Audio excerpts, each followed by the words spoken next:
Assalamualaikum warahmatullahi wabarakatuh.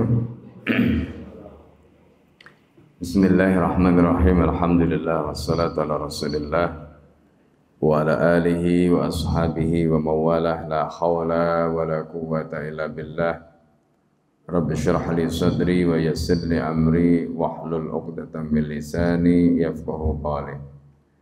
Allahumma inna a'udzubika an adilla wa dhalla zilla zilla aw adlima wa dhlama aw ajala yajala alaya. Bapak Ibu dan saudara-saudara sekalian yang dimuliakan oleh Allah, alhamdulillah pada subuh hari Sabtu ya, tepatnya tanggal 17 Agustus ya, 2024 ini kita bisa mengikuti kajian perbandingan madhab, dan seperti biasa kita akan bahas satu persatu sebagaimana yang dikemukakan atau diulas oleh Ibnu Rushd di dalam kitabnya Bidayatul Mujtahid wa Nihayatul Muqtasid. Pada kesempatan kali ini, sebelum kita mulai, mari kita bacakan surat Al-Fatihah untuk mu'alif kitab ini dan juga untuk guru-guru kita semua dan kita yang hadir di majelis ini. Semoga Allah Subhanahu wa taala memberikan kepada kita semua ilmu yang bermanfaat dan memberikan keberkahan di setiap waktu dan usia kita, sehingga kita senantiasa dapat kemuliaan dan kebaikan dari Allah Subhanahu wa taala. Ala hadin niyah wa likulli niyatin salihah. Al-Fatihah. A'udzu billahi minasy syaithanir rajim. Bismillahirrahmanirrahim. Rahmanirrahim. Maliki yaumiddin. Iyyaka na'budu wa iyyaka nasta'in.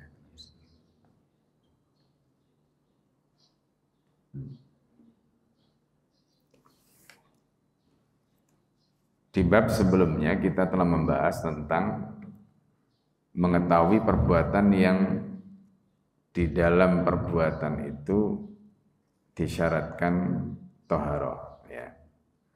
Yang pertama kita sudah bahas apakah toharoh atau bersuci itu merupakan syarat ketika menyentuh mushaf. Itu sudah kita bahas di pertemuan sebelumnya, termasuk ikhtilaf para ulama mengenai kedudukan toharoh di dalam menyentuh mushaf. Kemudian berikutnya di masalah yang kedua kita akan membahas tentang ikhtilaf ulama mengenai wajibnya wudu ya, wajibnya wudu alal junub ya, terkait dengan junub ya, fi ahwalin, di dalam beberapa keadaan. Jadi orang junub itu ada beberapa keadaan ya, apakah mau tidur, apakah mau makan atau apa. Nah, apakah mereka itu harus berwudu ya, sehingga baru boleh tidur, atau berwudu sehingga baru boleh makan, dan seterusnya. Itu nanti dibahas di sini, termasuk juga ikhtilaf di kalangan ulama. Kita akan masuk di poin yang kedua, al-mas'alah as-saniyah. Jadi masalah yang kedua, ikhtalafan nasu fi ijabil wudu'i alal junubi fi akhwalin. Jadi mengenai ikhtilaf orang atau ulama dalam hal ini tentang wajibnya berwudu bagi orang yang junub ya, di dalam beberapa keadaan. Ahaduha, yang pertama, idza arada ayyanama wa huwa junubun. Jadi kalau orang itu ingin tidur dalam kondisi junub, ini pertanyaannya, apakah orang yang dalam kondisi junub tadi itu boleh langsung tidur, ataukah dia harusnya bersuci dulu baru boleh tidur? Nah, ini nanti dibahas.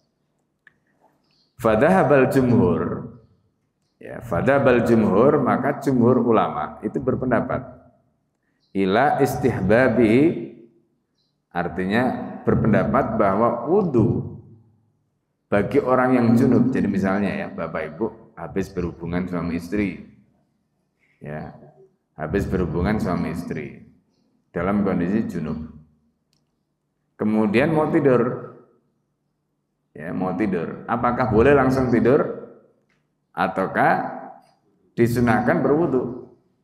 Nah, jumhur artinya ulama, ya, jumhur ulama mayoritas itu mengatakan bahwa hukum berwudu setelah berhubungan suami istri tadi sebelum tidur itu disunahkan. Ya, hukumnya sunnah. Nah, ini. Makanya di sini disebutkan dahabal jumhur ila istihbabihi. Istihbab itu maksudnya sunnah. Ya. Duna wujubi maksudnya hukumnya tidak wajib. Jadi kalau misalnya habis berhubungan terus langsung tidur, ya nggak apa-apa. Tapi sunnahnya wudu dulu. Jadi dibersihkan kemaluannya, kemudian wudu baru tidur. Itu sunnah. Ya. Meskipun tadi sudah kita katakan itu tidak wajib. Berarti apa? Kalau langsung tidur juga boleh. Nah, ini. Kemudian wadhahaba aludh-dhahiri, sementara ahli dhahir kita sudah jelaskan. Ahli dhahir ini siapa? Madhab dhahiri. Ya, tokohnya diantaranya adalah Dawud ad-Dhahiri, termasuk diantaranya adalah Ibnu Hazm al-Andalusi. Nah, madhab dhahiri atau al-dhahir itu mengatakan ila wujubi, bahwa hukum berwudu bagi orang yang junub sebelum tidur itu hukumnya wajib. Ini. Li subuti dzalika anin Nabi sallallahu alaihi wasallam, alasannya apa? Karena ada hadis yang sahih yang dinyatakan dari baginda Nabi Muhammad sallallahu alaihi wasallam mengenai hal itu. Itu kata mereka. Min hadis Umar, dari hadis Umar radhiyallahu anhu dzakara li Rasulillah sallallahu alaihi wasallam. Ya, bahwa Umar itu pernah menceritakan kepada Nabi sallallahu alaihi wasallam. Apa ceritanya? Annahu tusibu janabatun minal lail. Bahwa suatu malam Umar itu mengalami junub. Nah, ini. Kemudian faqala lahu Rasulullah sallallahu alaihi wasallam. Maka Rasulullah sallallahu alaihi wasallam kemudian menyampaikan kepada Umar dalam kondisi yang seperti tadi itu, apa kata Nabi? Tawadda, kamu berwudu. Waghsil dzakaraka, dan kamu basuh kemaluanmu. Summa nam, kemudian kamu tidur. Jadi wudu, membasuh kemaluan, kemudian tidur. Nah, ini hadis yang dinyatakan oleh Nabi kepada Umar. Artinya apa? Secara dhahir berarti tidak boleh langsung tidur. Secara dhahir berarti perintahnya wudu, kemudian membasuh atau membersihkan kemaluannya tadi baru tidur. Nah, ini. Wa huwa aidan, dan hadis yang serupa marwiyun anhu, diriwayatkan, ya, diriwayatkan di sini dari Nabi sallallahu alaihi wasallam min tariqi Aisyah, melalui jalur Aisyah. Kalau tadi jalurnya Umar, ini jalurnya Aisyah. Nah, ini jadi ahli dhahir dalam hari ini adalah madhab dhahir itu berpendapat berdasarkan hadis Umar tadi itu, termasuk juga hadis Aisyah yang mirip dengan tadi, itu menyatakan berarti hukum berwudu termasuk juga membasuh kemaluan sebelum tidur dalam kondisi orang itu habis berhubungan suami istri, hukumnya wajib. Nah, ini menurut madhab dhahir. Nah, ini menurut madhab ahli dhahir atau madhab dhahiri. Lalu pendapat yang kedua, wadhahabal jumhuru, sementara pendapat ulama jumhur, artinya di luar madhab dhahir. Ya, berarti di situ ada madhab Hanafi, Maliki, Syafi'i, Hambali. Ila hamlil amri. Jadi kan tadi isinya kan perintah tuh. Tawaddu itu kan perintah. Berwudulah. Waghsil dzakaraka itu kan perintah. Ya. Nah, pertanyaannya kemudian apakah perintah Nabi ini hukumnya wajib ataukah perintah Nabi ini hanya hukumnya sunnah? Madhab dhahir artinya madhab, ya, yang mengikuti teks redaksi hadis tadi itu menyatakan hukumnya wajib. Sedangkan jumhur ulama dalam hal ini kita sebut saja tadi itu 4 madhab itu menyatakan perintah tawaddu, perintah waghsil dzakaraka tadi, perintah itu maknanya tidak wajib tapi dibawa kepada makna sunnah. Makanya di sini beliau mengatakan wadabal jumhur ila hamlil amri bidzalika ala nadbi. Jadi perintah dalam konteks tadi yaitu perintah berwudu dan perintah membasuh kemaluan tadi itu setelah berhubungan sebelum tidur itu perintah bukan wajib tapi perintah itu adalah perintah sunnah. Nah, ini. Jadi karena itu tadi disebutkan di awal fadabal jumhur ya ila istihbabihi duna wujubihi, itu kalimatnya. Jadi jumhur berpendapat bahwa ini hukumnya sunnah tidak wajib. Nah, jadi hadisnya sama, hadis Umar bin Khattab, hadis Aisyah, tapi beda di dalam memaknai. Jadi hadisnya sama. Jumhur tidak menolak hadis tadi. Ya, tidak menolak hadis tadi. Hadis tadi diterima, tidak ditolak. Tapi makna perintah di dalam hadis itu tidak diartikan letterlek. Nah, mengartikan letterlek itu bagaimana? Yaitu nanti karena perintah, hukum perintah itu asalnya wajib, ya udah wajib. Nah, gitu. Itu namanya letterlek. Ya, karena kaidahnya memang mengatakan begitu, al-aslu fil amri lil wujub. Hukum asal perintah itu adalah wajib. Gitu. Meskipun nanti kaidah ini sebenarnya bisa dikoreksi. Tidak semua hukum perintah itu asalnya wajib, karena nanti ada perintah yang sifatnya itu tahdid, justru ancaman. Ya. Misalnya kalau di dalam Al-Qur'an Allah mengatakan if'alu ma syi'tum, sudahkan kamu lakukan apa yang kamu mau. Itu kan ancaman namanya. Bukan wajib. Nah, gitu. Jadi karena itu tidak semua perintah baik itu dalam Al-Qur'an maupun As-Sunnah itu nanti jatuhnya wajib. Tergantung indikasinya atau qarinahnya. Nah, itu nanti dipelajari dalam ilmu usul fikih namanya. Ya, supaya kita tahu bagaimana kemudian ulama itu menggali hukum. Jadi pendapat ahli dhahir dalam hal ini atau pendapat madzhab dhahiri dalam hal ini itu dilemahkan. Ya, dilemahkan oleh pendapat jumhur karena makna dari perintah tadi itu tidak berarti wajib tetapi sunnah. Nah, wal udul bihi ala dhahirihi an dhahirihi makani adami munasabati wujubit taharah. Kemudian wal udul bihi dan kemudian mereposisi. Ya, reposisi.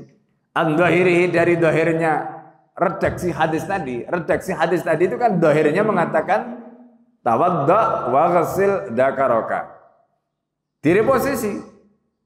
Direposisi apa? Artinya yang asalnya menurut madzhab dhahir itu maknanya wajib, menurut madzhab jumhur direposisi dari wajib kepada sunnah. Itu namanya al-udul bihi an dhahirihi. Jadi diganti, direposisi dari posisi dhahirnya tadi. Kenapa menurut jumhur harus direposisi? Nah, di sini dijelaskan lima kani adami munasabati wujubit taharah, karena relevansi antara wajibnya bersuci li'iradatin naum, ya, wajibnya bersuci untuk tidur itu nggak relevan. Gitu. Misalnya gini, ada nggak perintah? Ya, tidur itu kan hukumnya mubah, ya kan? Tidur itu hukumnya mubah. Kalau tidur itu hukumnya mubah, wudu, pertanyaannya, apakah itu menjadi syaratnya tidur? Kan tidak juga. Kalaulah dia menjadi syaratnya tidur, tetap statusnya mubah, kan begitu logikanya. Kalau seandainya itu dimasukkan sebagai syarat. Berbeda kalau misalnya perintahnya idza kumtum ilas sholati faghsilu wujuhakum wa aydiyakum ilal marafiqi wamsahu bi ru'usikum wa arjulakum ilal ka'bain. Ya. Jadi perintah di dalam konteks ini idza kumtum ilas sholati, kalau kamu mau salat, salat hukumnya wajib. Salat hukumnya wajib. Ya, perintah salat tadi itu. Kemudian di situ ada perintah faghsilu. Nah, jadi perintah faghsilu dikaitkan dengan idza kuntum ilas salati tadi itu, maka beda status wudu di sini dengan wudu dalam konteks untuk tidur. Nah, itu namanya tidak relevan. Kalau kemudian orang junub sebelum tidur disuruh berwudu, maka wudunya menjadi wajib. Itu nggak relevan. Kenapa? Karena perintah, karena konteks tidurnya itu sendiri mubah. Bagaimana tidur itu mubah, wudunya jadi wajib? Nah, nggak masuk akal. Nah, itu alasannya jumhur. Nah, gitu. Itu namanya disebutkan tadi itu lima kani adami munasabati wujudit tahara wujubit tahara li iradati. Kan nggak relevan. Bagaimana mungkin tidur yang mubah wudunya jadi wajib? Nah, gitu. Nah, ini yang dijelaskan oleh beliau. Karena itu menurut pendapat jumhur berarti apa? Status wudu bagi orang yang habis berhubungan suami istri ketika dia mau tidur, ya, berhubungan suami istri kemudian dia mau tidur tadi itu, maka itu hukumnya mandub, hukumnya sunnah. Mungkin pertanyaan berikutnya begini, loh kan wudunya, tidurnya kan mubah. Kenapa wudunya jadi sunnah? Nah, ini pertanyaannya. Ya, kan tadi kita sampaikan, loh kalau tidurnya mubah kan mestinya wudunya juga mubah. Gitu. Sebagaimana dalam kasus salat tadi, kalau misalnya orang tadi itu mau salat wajib, wudunya menjadi syarat salat wajib, maka wudunya juga wajib, kan begitu. Ini. Baik. Kenapa wudu tadi itu statusnya menjadi sunnah di saat tidurnya itu mubah? Karena wudu tadi itu konteksnya untuk qasdul qurbah, mendekatkan diri kepada Allah. Nah, itu konteksnya. Nah, jadi karena itu kalau ini konteksnya dengan qasdul qurbah, mendekatkan diri kepada Allah tadi, apalagi di situ ada perintah, maka kemungkinan perintah tadi itu ada dua. Tawadda waghsil dzakaroka tadi ada dua kemungkinannya. Perintah yang pertama itu kemungkinan wajib dan itu sudah dibatalkan tadi. Yang mengatakan wajib adalah pendapat alid dhahir, madzhab dhahiri, dan itu sudah dibatalkan oleh jumhur. Maka tinggal kemungkinan kedua, perintah tadi apa? Sunnah. Gitu. Karena tidak mungkin perintah ini maknanya yang lain gitu. Ya kan, maknanya mubah karena di situ ada perintah. Nah, jadi ini cara kita memahami. Jadi selain ada indikasi bahwa itu qasdul qurbah, maka perintah tadi ada dua kemungkinan. Kalau tidak wajib maka sunnah. Jadi kalau wajib sudah digugurkan maka kemungkinannya adalah sunnah. Itulah yang menjadi pendapat jumhur. Dari sini bisa dipahami ya. Nah, kenapa hukum wudu setelah berhubungan badan suami istri tadi itu jatuhnya menjadi sunnah, tidak wajib. Nah, ini. Kemudian waqad ihtaju aidan lidzalika, mereka artinya jumhur ya, itu juga berargumen mengenai kasus ini hadis dengan sejumlah hadis. Asbatuha, hadis yang paling sabit, artinya hadis yang paling kuat adalah hadis Ibnu Abbas. Hadis Ibnu Abbas. Jadi selain yang tadi disebutkan al-udul bihi an makanihi atau an dhahirihi tadi itu, jadi mereposisi makna dhahirnya tadi, di mana makna dhahirnya tadi dari wajib dibawa kepada makna sunnah. Pendapat jumhur ini didasari hadis yang lain, yaitu hadis-hadis yang juga sahih, di antaranya adalah hadis dari Ibnu Abbas. Apa katanya? Anna Rasulullah sallallahu alaihi wasallam, bahwa Rasulullah sallallahu alaihi wasallam kharaja minal khala. Rasulullah sallallahu alaihi wasallam itu pernah keluar dari kamar mandi. Fa utiya bi ta'amin, kemudian dihidangkan kepada Nabi itu makanan. Faqalu, kata mereka, ala na'tiyaka biturin, apakah kami harus menghidangkan makanan ini kepadamu dalam keadaan engkau suci? Faqala, maka kemudian Nabi menjawab, a'a usalli fatawadda fa'atawadda. A'a usalli, apakah aku akan sholat sehingga aku harus berwudu? Berarti apa mafhumnya? Sholat tadi itu artinya wudu tadi itu tidak menjadi keharusan kecuali ketika hendak sholat. Itu. Itu hadisnya. Kemudian wa fi ba'di riwayati, dan di dalam sebagian riwayatnya ada yang mengatakan faqila lahu.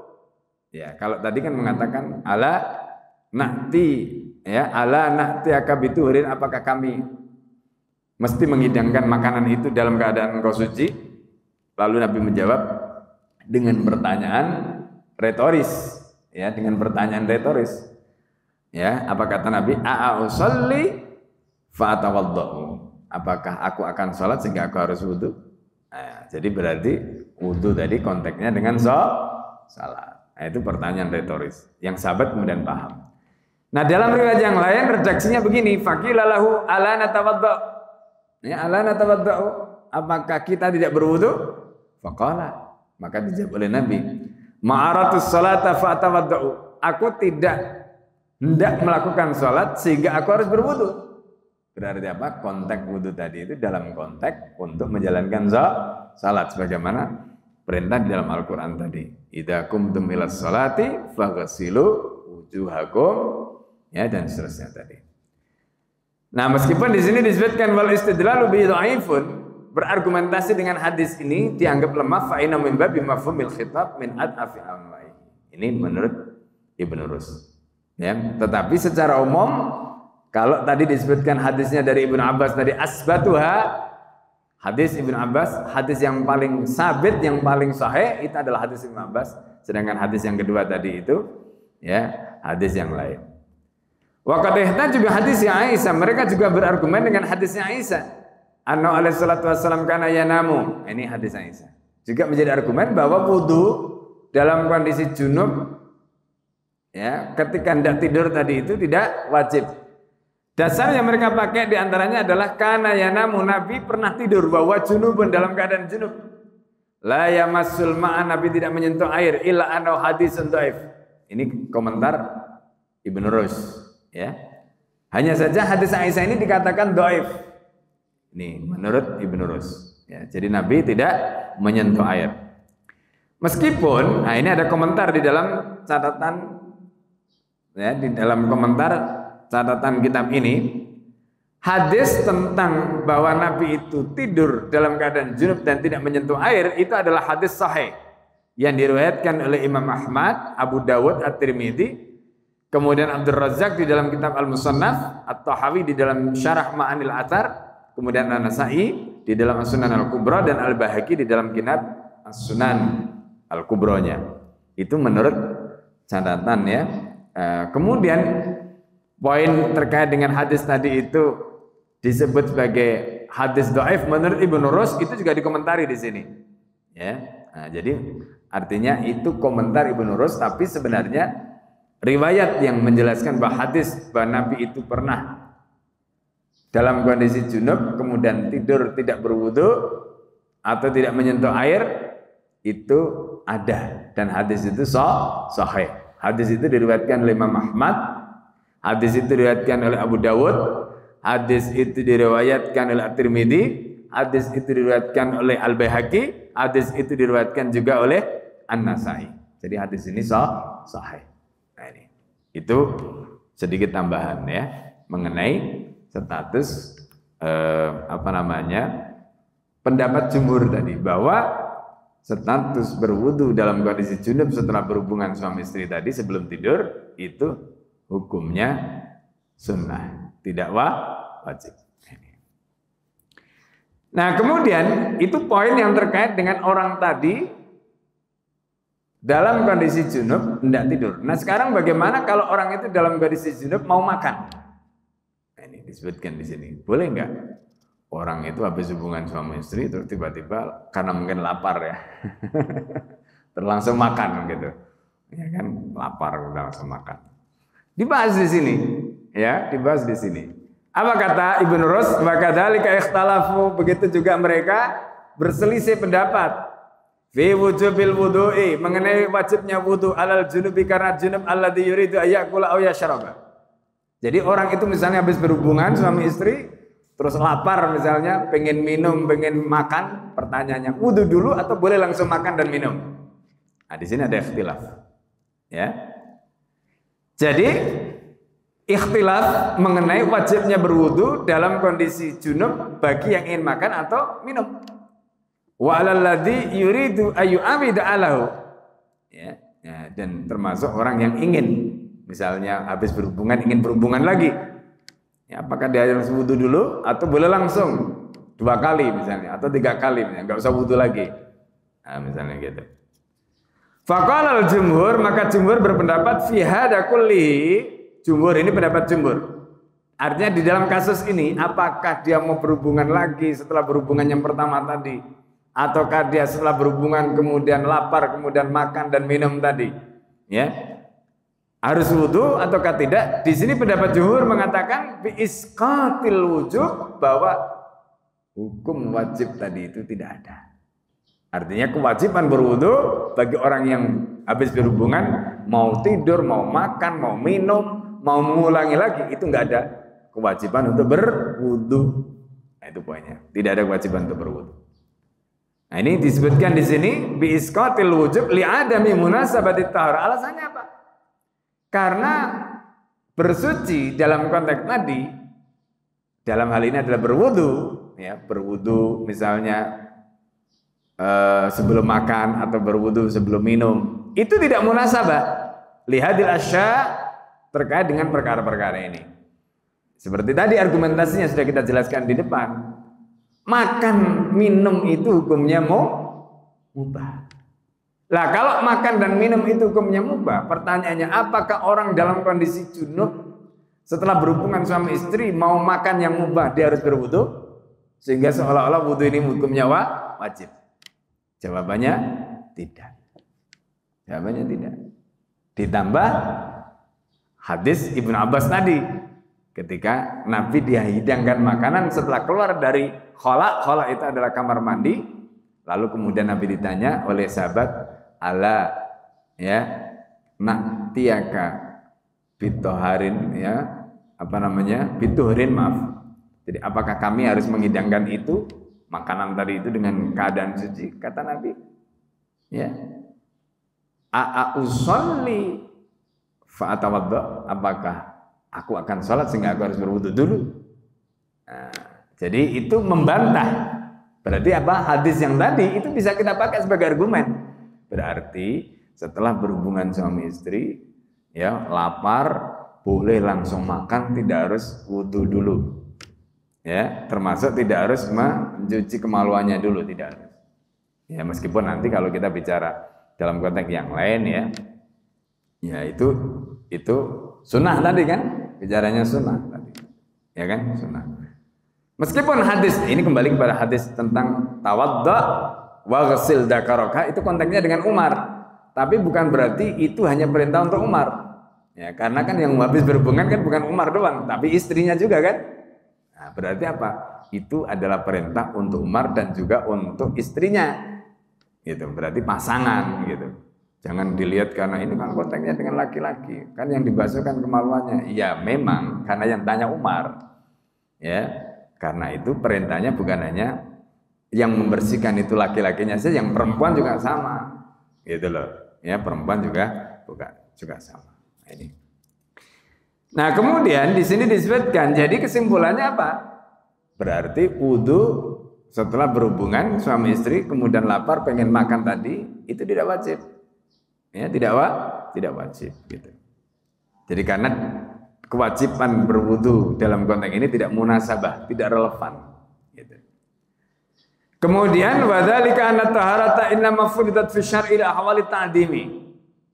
Selain itu, argumentasi yang dikemukakan di sini karena bersuci atau berwudu itu diwajibkan di dalam syariat itu li ahwali ta'dimi, untuk hal-hal yang sifatnya agung.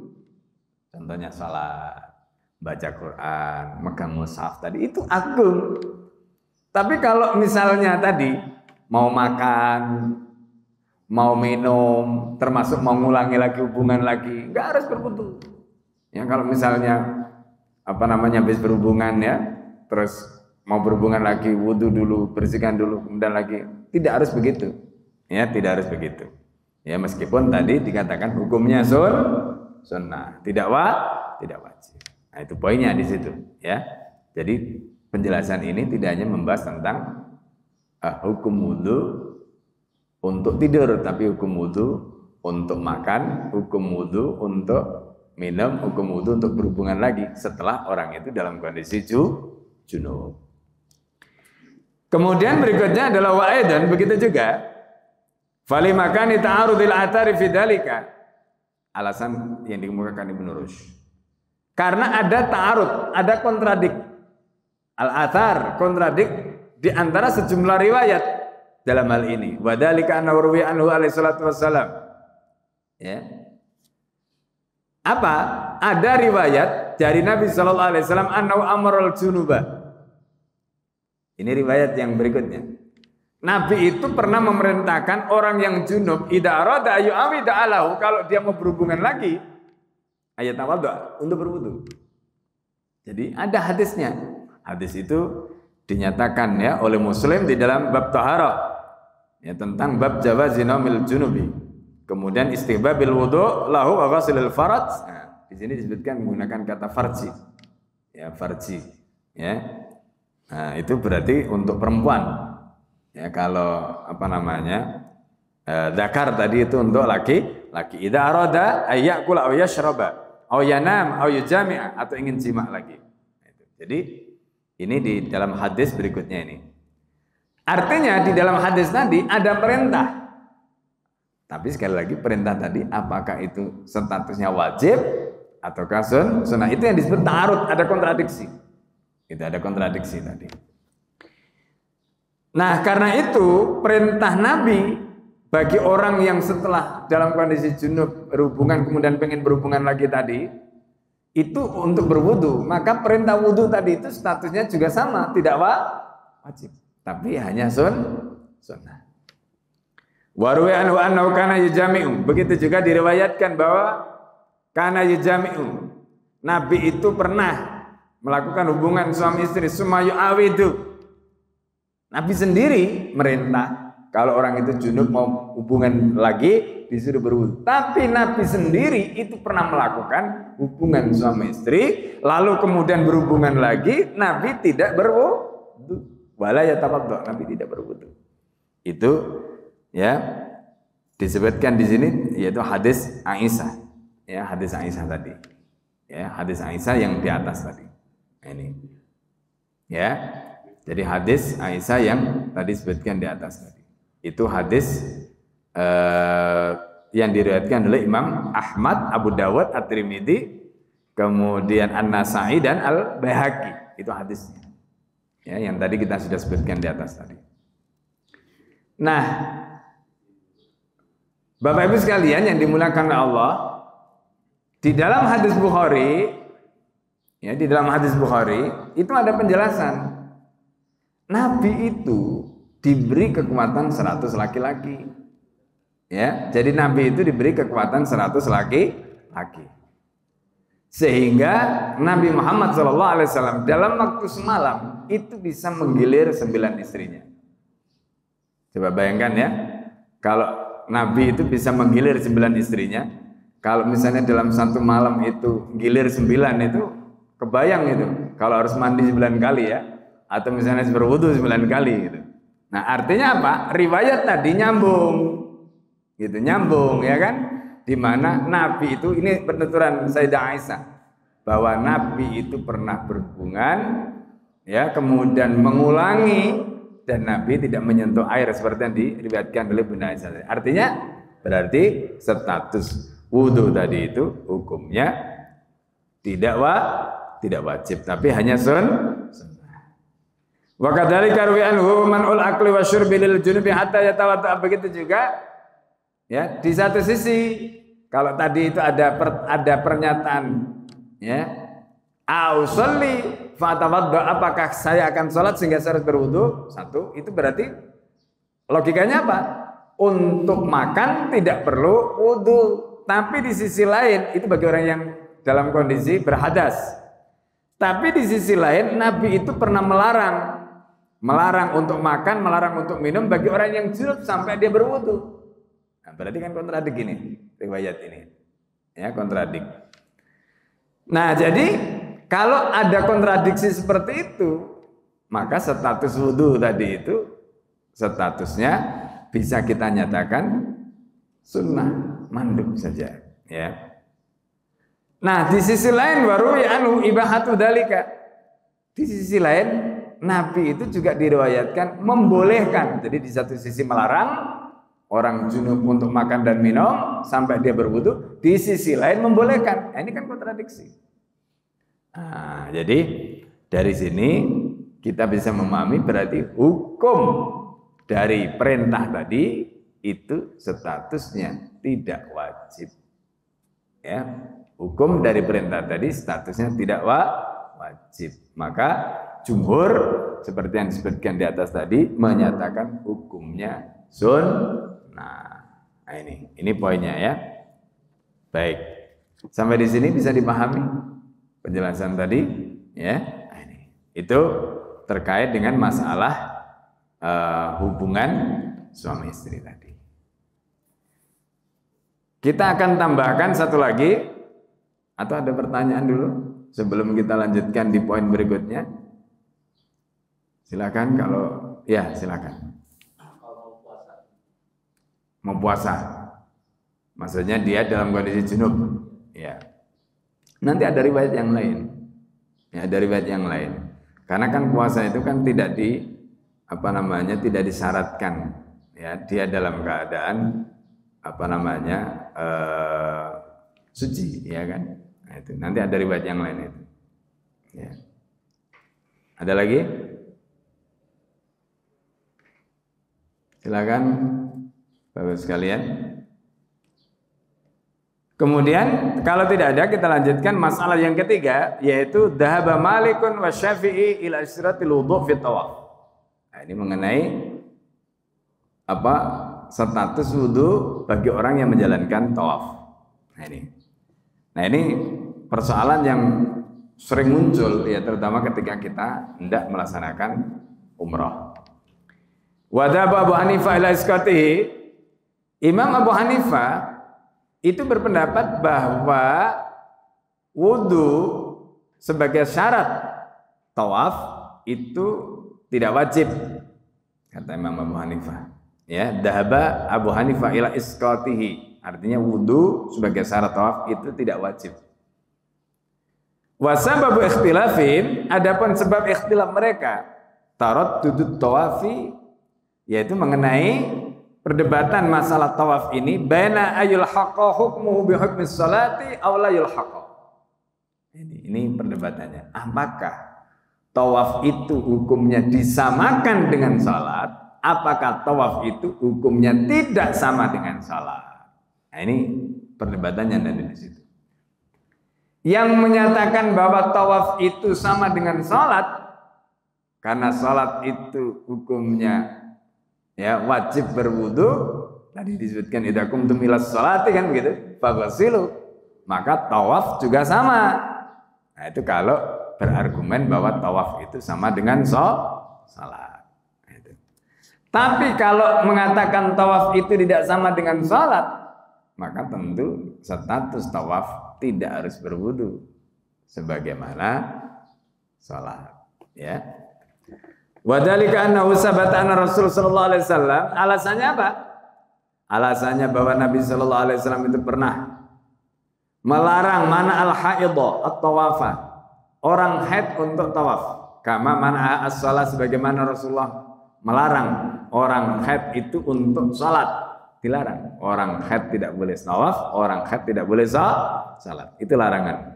Hadis itu diriwayatkan oleh Malik di dalam kitabnya Al-Muwatta, kemudian Al-Bukhari di bab haji, ya. Kemudian Muslim juga di bab haji, ya.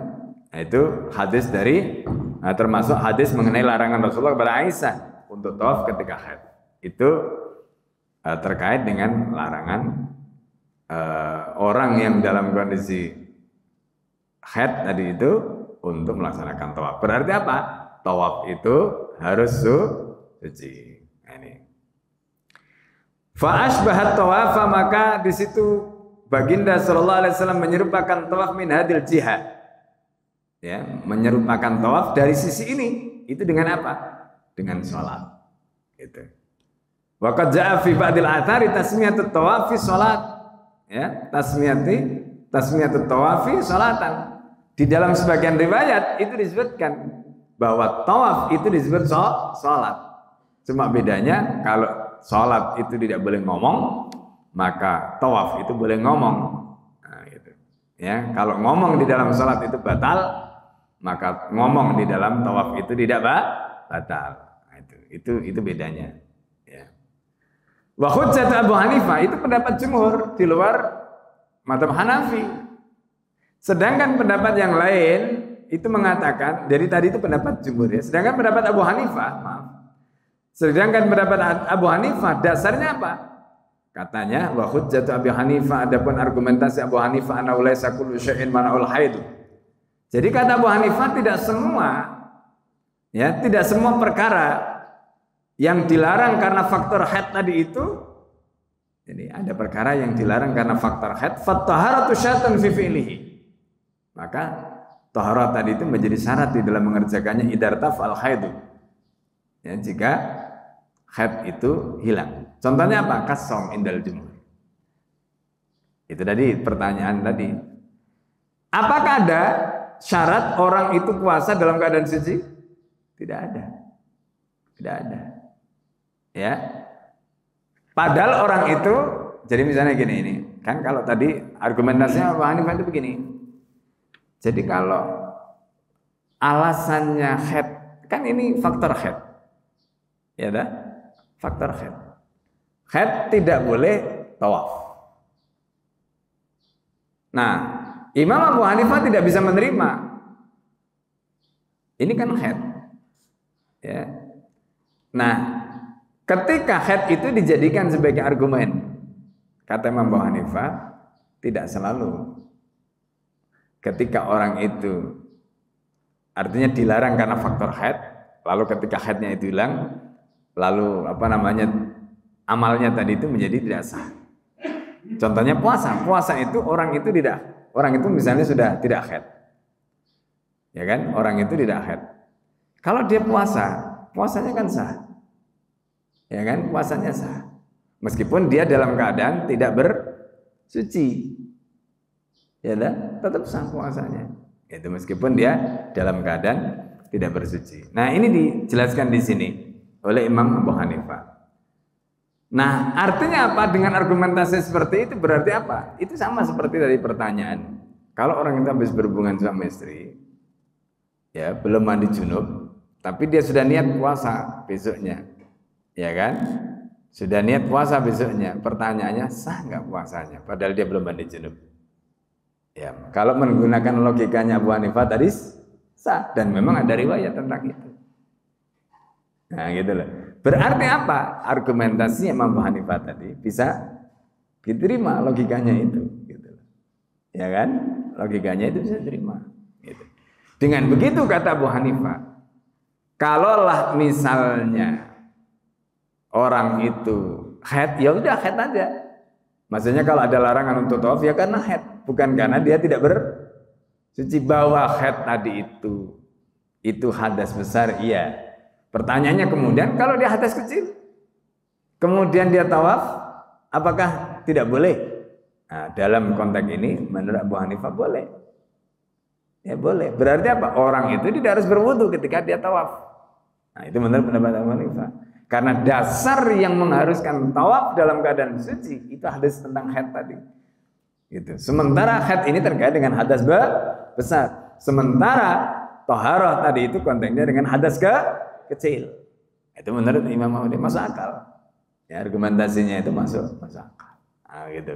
Sehingga di sini kemudian diperbolehkan menurut Imam Abu Hanifah tawaf dalam keadaan orang itu tanpa wudu atau batal wudunya nggak apa-apa, asalkan dia tidak dalam kondisi hadas besar. Nah, karena dalilnya terkait dengan larangan haid tadi. Nah, itu bisa artinya masuk akal logika tadi.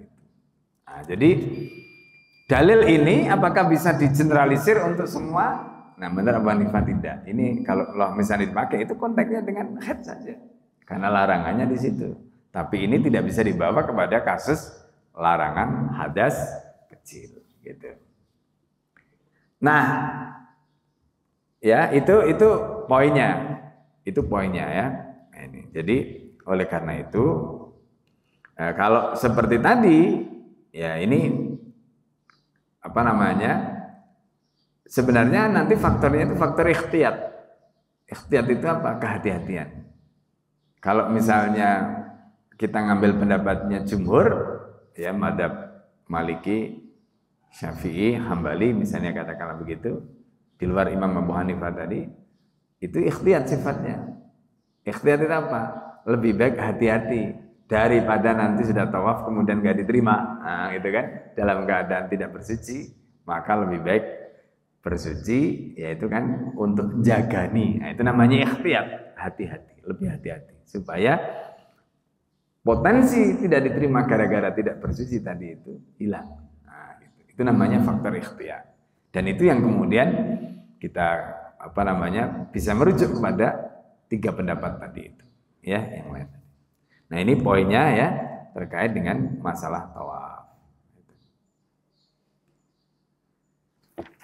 Kemudian terakhir ya, ini masih nambah masalah yang keempat, yaitu terkait dengan kan dalam pembahasan sebelumnya itu terkait dengan keharusan taharah saat memegang mushaf. Nah sekarang terkait dengan bagaimana orang itu membaca Quran. Apakah dia juga harus dalam keadaan bersuci? Nah ini terakhir ya. Al-masalatul rabi'ah, adapun masalah yang keempat, dabal jumhur ila annahu yajuz li ghairi mutawaddi ayyaqra al-Qur'an. Jadi pendapat jumhur ini. Kata jumhur boleh bagi orang yang tidak berwudu membaca Al-Qur'an wa yadhkurallah dan zikir kepada Allah. Wa qala qaumun, sementara yang lain atau ulama yang lain berpendapat la yajuzu dzalika lahu. Ya, artinya kalau dia dalam keadaan tidak berwudu tidak boleh. Illa ayatawadda, kecuali dalam keadaan berwudu. Nah, jadi ada 2 pendapat. Ya, kalau yang menyentuh kemarin kan juga ada 2 pendapat. Ada yang dalam keadaan apa namanya hadas itu boleh menyentuh, ada yang dalam keadaan hadas tidak boleh menyentuh. Nah, sekarang membacanya juga begitu. Ada yang berwudu, ya, ada yang tidak berwudu boleh membaca Al-Qur'an dan ada yang sebaliknya. Nah, apa sebab ikhtilaf mereka? Wa sababul khilaf hadisani muta'aridatan. Jadi muta'aridani sabitani. Jadi sebab perselisihannya itu ada 2 hadis yang kontradik dan sama-sama sahih. Hadis ini sama-sama sahih tapi kontradik. Ahaduma, yang pertama hadis Abi Jahm, yaitu hadis Abu Jahm qala aqbala Rasulullah sallallahu alaihi wasallam min nahwi bi'ri Jamalin. Ya, jadi Nabi itu ya. Jadi Nabi itu menuju jadi dari kira-kira di sini disebutkan min nahwi bi'ri Jamalin, dari arah ya bir Jamal, ya, apa sumur Jamal. Falaki rajulun, jadi dari arah sumur Jamal, dari bir Jamal itu Rasulullah kemudian ketemu dengan seseorang. Fasallama alaihi, orang itu mengucapkan salam. Falam yarid alaihi salam, Nabi tidak menjawab salamnya hatta aqbal alal jidari, ya, sehingga apa namanya menghadap ke dinding. Famasaha biwajhi wa yadayhi, lalu kemudian Rasulullah mengusap wajah dengan 2 tangannya. Summa inna radda alaihi salam, berarti apa? Nabi tampaknya tayamum itu. Masaha wajhahu wa yadayhi, wajah dan tangan kan berarti tayamum. Ya, maksudnya untuk bersuci berarti. Baru kemudian Nabi menjawab salam. Jadi menjawab salam, ya, menjawab salam dalam kondisi bersuci. Konteksnya ini terkait dengan dzikir tadi, ya. Itu pertama. Wal hadis tsani, hadis yang kedua, hadis Ali. Anna Rasulullah sallallahu alaihi wasallam kana la yahjubu an qiraatil Qur'an. Nabi itu tidak terhalang membaca Al-Qur'an syai'un, apapun. Maksudnya tidak ada apapun yang bisa menghalangi Nabi untuk membaca Al-Qur'an. Illal janabah, kecuali junub. Berarti apa? Dalam kondisi tidak berwudu pun boleh, kecuali junub. Fasarul jumhur ila anal hadis tsani nasikhun lil awal, maka pendapat jumhur hadis yang kedua, yaitu Nabi ya tidak terhalang dari membaca Al-Quran dalam kondisi apapun kecuali junub, itu menasah hadis yang pertama. Kata jumhur, berarti menghapus hadis yang pertama. Wasara man aujabal wudu ali dzikrillah ila tarjih hadisil awal. Jadi kalau ada orang yang mengatakan bahwa membaca Al-Quran atau dzikir tadi wajib berwudu, berarti dia menguatkan hadis yang pertama. Ya, sementara hadis yang kedua tadi dilemahkan. Nah, itu. Nah, jadi wahadal qadar kafin fi tahsili qawaid hadal kitab wallahu muwaffiq lis-shawab. Jadi kata beliau, ya ini sudah cukup ya untuk menjelaskan kaidah-kaidah ya yang dibahas di dalam kitab ini khususnya terkait dengan perdebatan-perdebatan tadi. Nah, itu tambahannya. Jadi kesimpulannya apa? Kesimpulannya membaca Al-Qur'an itu boleh dalam keadaan berhadas ya, berdasarkan hadis Ali tadi. Sebaliknya yang berpendapat membaca Al-Quran itu harus berwudu, itu hadis yang pertama. Jadi kesimpulannya kecuali junub tidak boleh. Ya. Nah, meskipun nanti di sini ada rincian. Jadi kalau kita baca misalnya bagaimana termasuk status membaca Qurannya atau memegang mushafnya. Nah, lihat. Jadi kalau mushafnya itu ada terjemahnya berarti ya itu tidak dihukumi mushaf karena hukumnya hukum terjemah. Nah, kalau mushaf berarti ya tulisan Qur'annya saja. Nah, itu. Jadi itu nanti ada pembahasan karena nanti pembahasannya itu terkait dengan mana yang dominan. Hukum itu dikembalikan kepada fakta yang dominan. Jadi kalau misalnya mushaf itu fakta yang dominannya tadi itu adalah terjemahannya atau bukan Quran, misalnya seperti tafsir misalnya gitu, maka berarti dia dihukumi tafsir, maka dia dihukumi terjemahan, bukan dihukumi mushaf. Gitu. Tapi kalau dia dominan mushafnya, berarti dia dihukumi mushaf. Nah, ketika dihukumi mushaf, berlakulah hukum mushaf. Nah, ini mesti kita paham, ya. Karena fikih itu begitu dasarnya itu, didasarkan pada ya apa namanya al-waqi' al-ghalib, fakta yang dominan, ya, bukan waqi' al-maghlub, fakta yang tidak dominan. Baik, mungkin sampai di sini yang bisa kita jelaskan ya, Bapak-Ibu sekalian. Sebelum kita tutup, mungkin ada pertanyaan. Atau cukup sampai di sini? Baik, kita tutup dengan doa kafaratul majelis. Subhanakallahumma hamdika asyhadu an la ilaha illa anta astaghfiruka wa atubu ilaik. Assalamualaikum warahmatullahi wabarakatuh.